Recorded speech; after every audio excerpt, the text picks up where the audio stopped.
Yes, so Hairless here.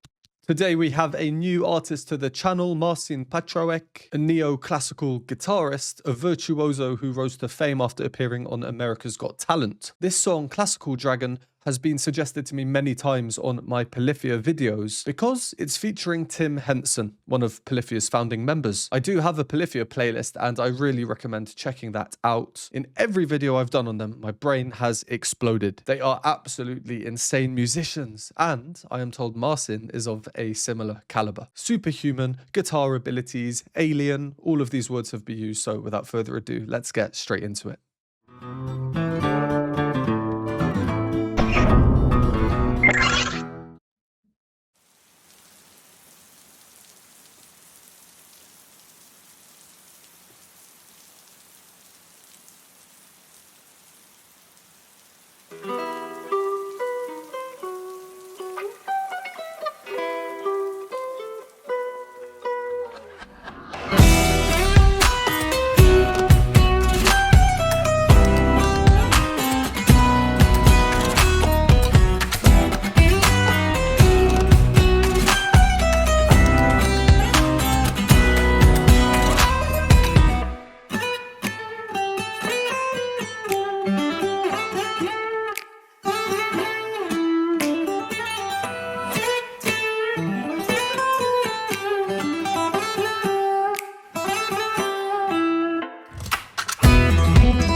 Oh, look at that. This almost, what would you call it, tremolo style, really rapid repetition of notes super quickly. Let's listen to that at 0.5 speed because otherwise it might be a little bit difficult to actually hear what's going on. All right, there we go, half speed.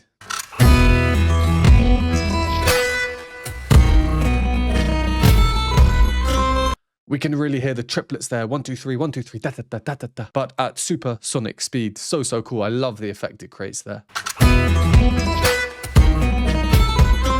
Like a strange sort of echo chamber. Wow. I mean, super cool so far. There's so much to unpack there. I want to hear more. I really do.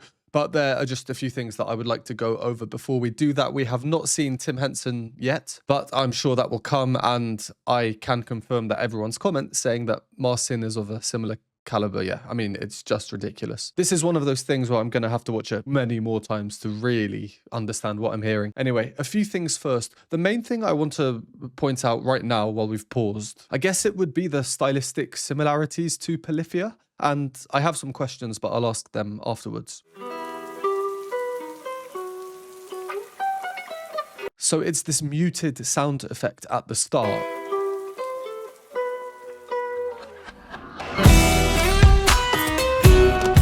And then this grungy opening when the sound just kind of opens up. Now, the first experience I ever had of Tim Henson and Polyphia was their song Playing God.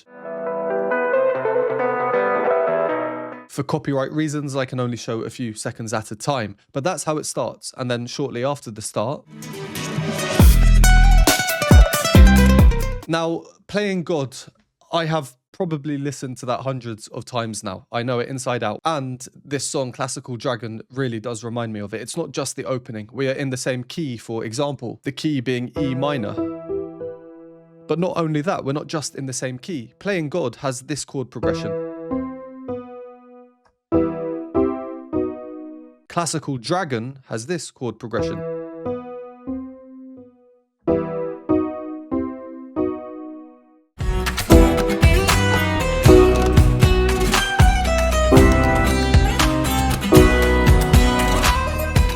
Pretty much the same thing. Could be coincidence, but I'm not sure they've chosen any key. The key E minor could be important because generally how a guitar is tuned, the lowest string, so the bass note of the guitar, typically when played open, that is an E. So that could be why. Now, having a simple chord progression in the Polyphia videos that I've seen, in every video I always point this out, all the magic, all the really virtuosic wow factors of their crazy guitar playing comes from just that, the crazy guitar playing. It's not from the kind of harmonic foundation underneath everything on which the song is built. It just makes sense. So it makes sense if you have playing guitar like this.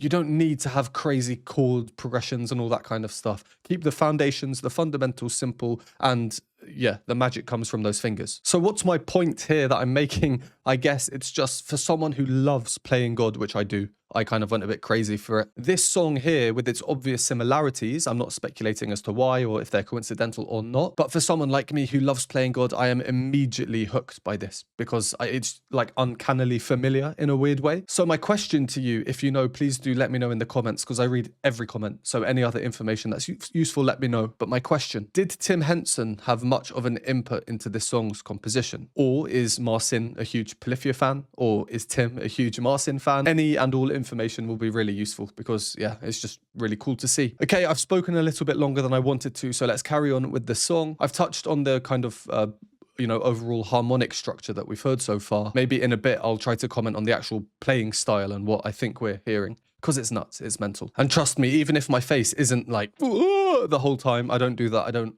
exaggerate. My brain is doing just that. It's exploding. Playing like this is just a different gravy, right?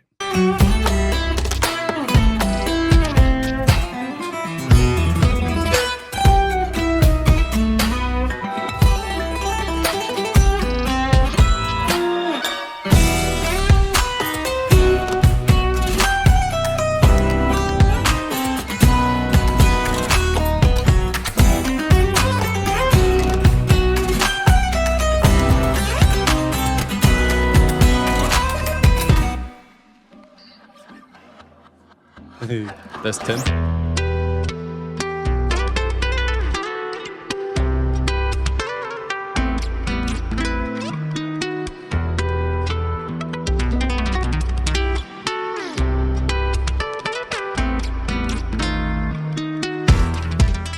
There he is, Tim Henson.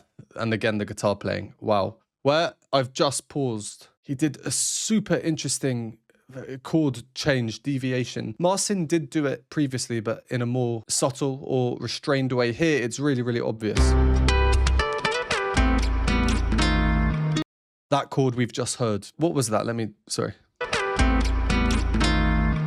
Okay, let's get the keyboard up. So we have do, do, and on the top, these two notes, as you can see on the screen, tritone. Tritone is the name given to this particular interval centuries ago, and it was known as the Diabolus in Musica, or in other words, the devil in music. Quite a damning name, right?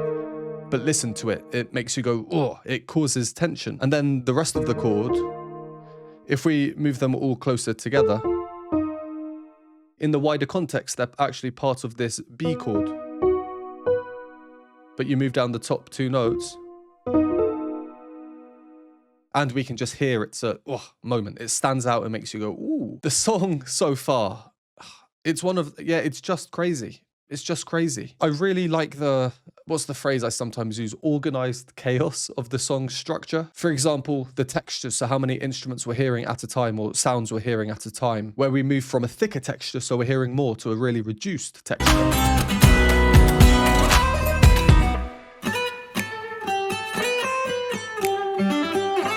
This same idea was used to introduce Tim, which I thought was really cool.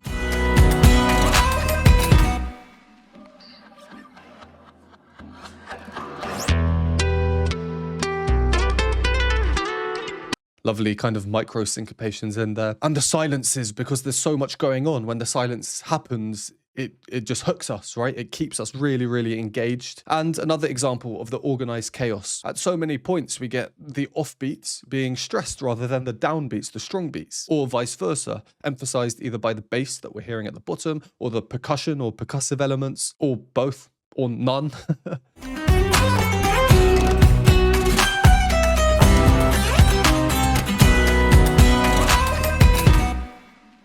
Talking of the bass line, there was a moment where I really, really liked it. Let me find it.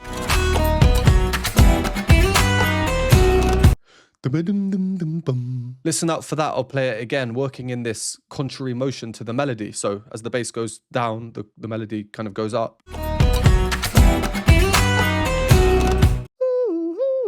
but the melody is actually doing that. So it's going up and then back down and then back up. So it's like a quasi contrary motion, just adding to the overall energy of the song. And as for the percussion, now I don't know how this song was produced, what sorts of additional layers have been added in post or in the studio, any of that stuff. So I'm not going to speculate, but I imagine all the percussive elements we're hearing are supposed to have been made by Marcin himself with the guitar. That's what he's known for, isn't it? Tapping on the guitar, slapping, all of that kind of stuff. We can hear a finger roll, like a dum.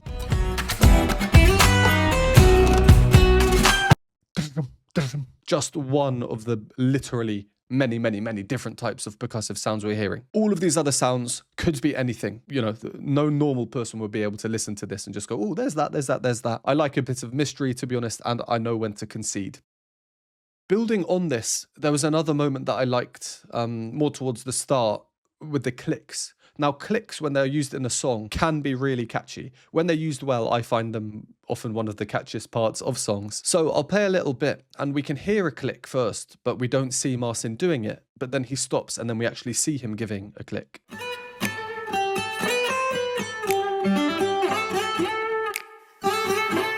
So I personally like the fact that this video is sort of non-diegetic in the sense that we can hear things that we can't actually see. That's quite often the case with anything studio produced. And there, if he's playing the guitar, he can't also be clicking. So we're getting these multiple layers. And don't get me wrong, I am not saying this is a bad thing, and I'm not criticizing it. So please don't be that person who in the comments twists my words and says, "So Hairless, what are you saying? You're being cynical." No, I'm not. I'm just pointing out the facts and what I think is cool, especially with quite a groovy video like this. Just to be clear, I think this is absolutely awesome so far. I feel I don't really need to talk about the super obvious things, like how insanely talented these guys are. I try to focus on things that you probably won't get in other reaction videos, like certain techniques or the harmony, that kind of thing. But yeah, let's take a moment of appreciation for their insane musicianship, because I am probably not doing it enough so far in this video. All right, let's carry on with the song. I am basically wondering if they'll duet. I hope they do. I expect them to, and I'll probably be a little bit disappointed if they don't. If they do, I'm looking forward to see what they do with it, how they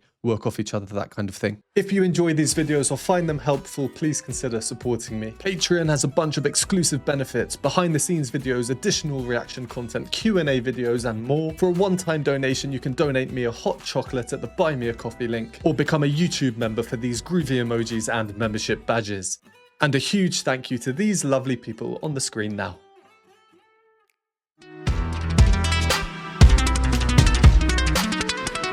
Cool.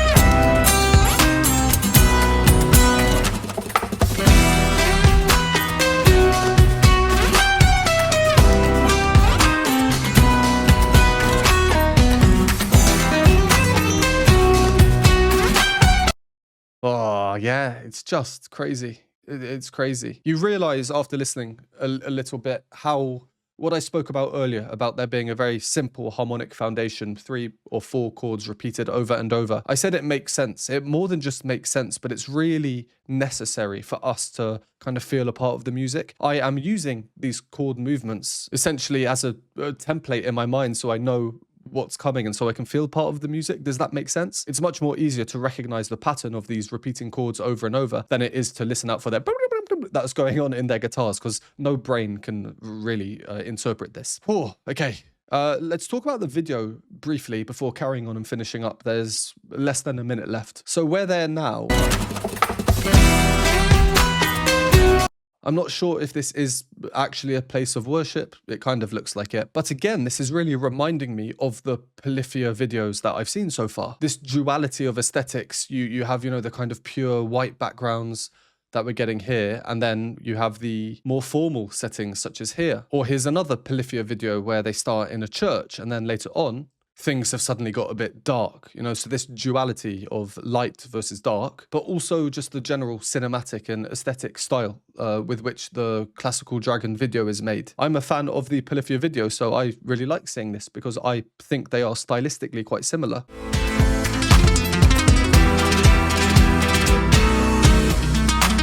I love the little flamenco elements coming in there. Syncopations with the simple strumming. Tim's on an absolute mad one. And now we're back to this repeating motif. This repeating motif ends with, and you'll see, tritone, again, the devil in music. When I mentioned this before, we heard it in a different context, but I said that, you know, it's designed to cause tension. They could have done anything for the melody. I don't know who created the melody. I imagine it's Marcin, but there's a reason, I'm sure, that he has gone for that tritone. These little percussive breaks.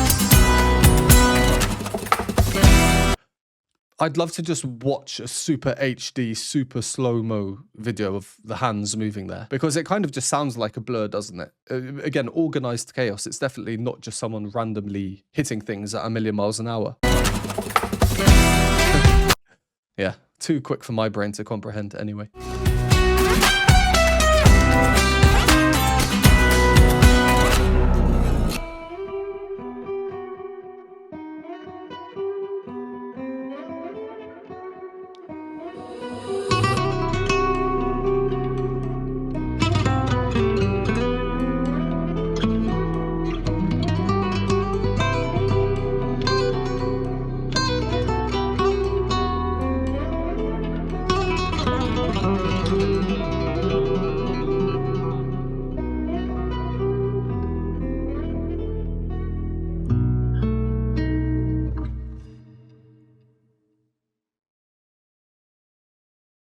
Oh, and an unresolved ending.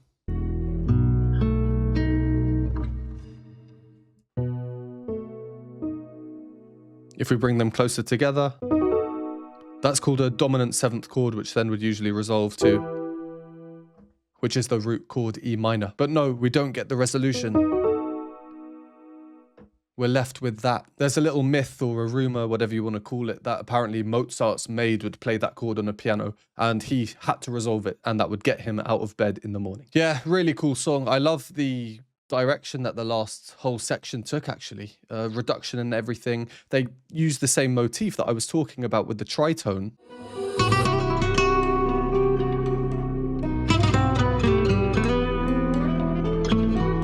But it's been adjusted. The tritone is removed. Rhythmically, it's changed. It's like a variation on the theme that we've been hearing now. And it ends in a very nice flamenco, pure, almost classical. And again, I revert to the term neo-classical, meaning modern classical. Everything acoustic, the visual aesthetic matches. Yeah, a really nice way to end this song, I think. That was a bit of a roller coaster, to be honest. There was so much in there. We had the different sections. Marcin, then it grew, then Tim comes in, it changes a little bit, then Tim leaves and we end like this. This is definitely one I'll need to listen to many more times. So before I do that, if you're still watching, hopefully you enjoyed. So thank you very much. Would really appreciate a like on the video. If you want to see more Marcin on the channel, then let me know by liking the video. Comments help with the algorithm as well. So please comment down below your suggestions for future potential videos to do on Marcin. If you don't want to write any words, we'll do an emoji. Today's emoji will be a fire and a guitar because that's what we just witnessed. And I will see you in the next one.